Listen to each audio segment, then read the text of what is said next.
भारत में आज 42 मिलियन लोग ऐसे हैं जो किसी न किसी थायराइड डिसऑर्डर से ग्रसित है।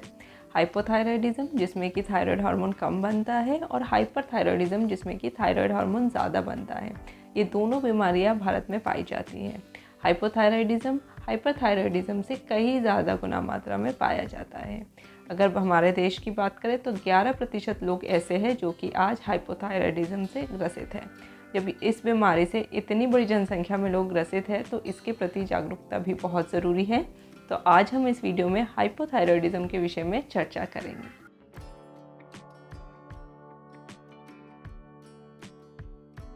में डॉक्टर भिलाषा से जुड़ने के लिए थैंक यू वेरी मच। अगर आप इस चैनल पर नए हैं तो चैनल को सब्सक्राइब करना मत भूलिए और साथ ही बेल आइकन को भी प्रेस करना मत भूलिए, जिससे कि आने वाली वीडियोस की नोटिफिकेशन आपको मिलती रहे।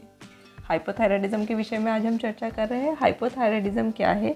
जब आपका थायराइड ग्लैंड, जो कि एक बटरफ्लाई शेप ग्लैंड है जो कि आपके गले के सामने होता है, वो सही मात्रा में या एडिक्वेट अमाउंट में थायराइड हार्मोन नहीं बना पाता, तब जो कंडीशन होती है उसे हाइपोथायराइडिज्म कहते हैं। थायराइड हार्मोन का काम है आपकी बॉडी की एनर्जी और मेटाबॉलिज्म को रेगुलेट करना। अच्छा, एक बात जो यहाँ पे नोटिस करने वाली है कि ये बीमारी एक दिन में डेवलप नहीं होती और सिम्टम्स भी एक दिन में नहीं आते। ऐसा नहीं है कि आज आपके थायराइड ग्लैंड ने काम करना बंद किया और कल आपको सिम्टम्स आ जाएंगे। ये बीमारी समय लेकर आती है, काफ़ी दिन हो जाते हैं उसके बाद पेशेंट को सिम्टम्स आते हैं। और क्योंकि सिम्टम्स इतने वेग है, मतलब जनरलाइज सिम्टम्स है, वीकनेस लग रहा है, थकान लग रही है, तो पेशेंट कई दफ़ा उसको इग्नोर कर देता है। और जब वो हमारे पास आता है और हम उनका थायराइड की टेस्ट कराते तो हार्मोन्स के लेवल काफ़ी कम होते हैं।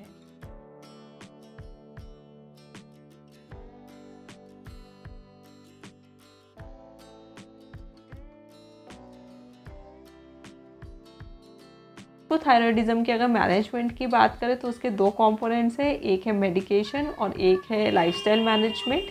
मेडिकेशन तो person to person, patient to patient depend करती है कि आपका कितना हार्मोन कम है, कितने mg की आपको टैबलेट रिकमेंड होगी। लेकिन डाइट जो है और लाइफस्टाइल मॉडिफिकेशन जो है वो जनरलाइज्ड है, वो आप सभी फॉलो कर सकते हैं।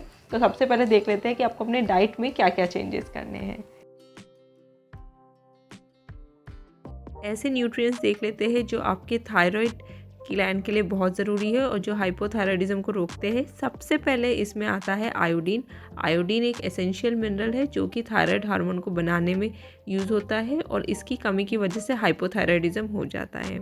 लेकिन अच्छी बात यह है कि आज हमारे देश में कमर्शियली अवेलेबल सारे नमक आयोडाइज सॉल्ट है। तो अगर आप आयोडाइज सॉल्ट ले रहे हैं तो आपको आयोडीन की कमी की वजह से हाइपोथायराइडिज्म नहीं होगा। दूसरा ऐसा ही एक मिनरल है सिलेनियम। सिलेनियम भी बहुत ज़रूरी है थायराइड हार्मोन को सही तरीके से बनाने में। और अगर आपके थायराइड ग्लैंड में डैमेज हो जा रहा है तो उसकी भी रक्षा सिलेनियम करता है। सिलेनियम की तरह ही एक जिंक भी एक मिनरल है, जो जिंक भी आपको थायराइड हार्मोन की प्रोडक्शन और उसके नॉर्मल फंक्शनिंग के लिए एसेंशियल है। जिंक आपको जितने भी सारे आपके ग्रीन लीफी वेजिटेबल्स और कलरफुल फ्रूट्स हैं, इन सब के थ्रू मिल जाता है। अब बात कर लेते हैं कि हाइपोथायराइडिज्म में आपको क्या नहीं खाना चाहिए। सबसे पहले आपको जितने भी अल्ट्रा प्रोसेस फूड है, जैसे केक, पेस्ट्री, बर्गर, पिज़्ज़ा, ये सब नहीं खाना चाहिए। ये सब आपके बॉडी में इन्फ्लेमेशन और ऑक्सीडेटिव स्ट्रेस को बढ़ा देते हैं, जो कि इन टर्न फ्री रेडिकल्स को बढ़ा देते हैं, जिससे कि थायराइड ग्लैंड की सेल्स को डैमेज हो जाता है। दूसरी बात आती है गोइट्रोजेंस की। गोइट्रोजेंस में क्रूसीफेरस फैमिली के फूड्स आते हैं, जैसे कि पत्ता गोभी, ब्रोकली, पालक, केल, ये सब। और ये थायराइड के डिसऑर्डर में नहीं खाना चाहिए। लेकिन ऐसी कुछ स्टडीज़ आ गई है जो बताती है कि अगर आप इसे अच्छे से पकाकर और कम क्वांटिटी में खाएंगे तो ये आपको नुकसान नहीं देगी। तो इन सारी सब्जियों को आप कम क्वांटिटी में खाएं और अच्छे से पकाकर खाएं। इसके साथ ही आपको एक बैलेंस डाइट लेनी चाहिए। मैंने बैलेंस डाइट के ऊपर एक अलग से वीडियो बनाई है, उसका लिंक मैं डिस्क्रिप्शन बॉक्स में दे दूँगी। आपके डाइट में हाई फाइबर, हरी पत्तेदार सब्जियां, fruits, healthy fat, milk product जैसे कि दही, दूध, ये सब होना चाहिए। साथ ही साथ आपको अपनी नमक की और पानी की क्वांटिटी एडिक्वेट रखनी चाहिए। ये तो बात हुई डाइट की। अब लाइफस्टाइल की अगर बात करें तो लाइफस्टाइल में जो आपको एक हेल्दी बॉडी मेंटेन करने के लिए जो लाइफस्टाइल अडॉप्ट करनी है, वही सेम लाइफस्टाइल आपके थायराइड हार्मोन के लिए या थायराइड ग्लैंड के लिए भी बेनिफिशियल है। उसमें क्या क्या आता है, सबसे पहले एक हेल्दी वेट मेंटेन करना, आपको अपना वेट एडिक्वेट रखना चाहिए, अपने बीएमआई के अकॉर्डिंग रखना है। जितना ज़्यादा वेट होगा उतना ज़्यादा आपको हाइपोथायराइडिज्म होने के चांसेस बढ़ जाएंगे।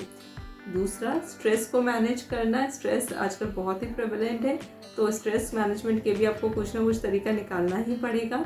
आप योगा, मेडिटेशन या कोई ऐसे हॉबी, कुछ ऐसा कुछ अडॉप्ट कीजिए जिससे कि आपको स्ट्रेस कम से कम हो।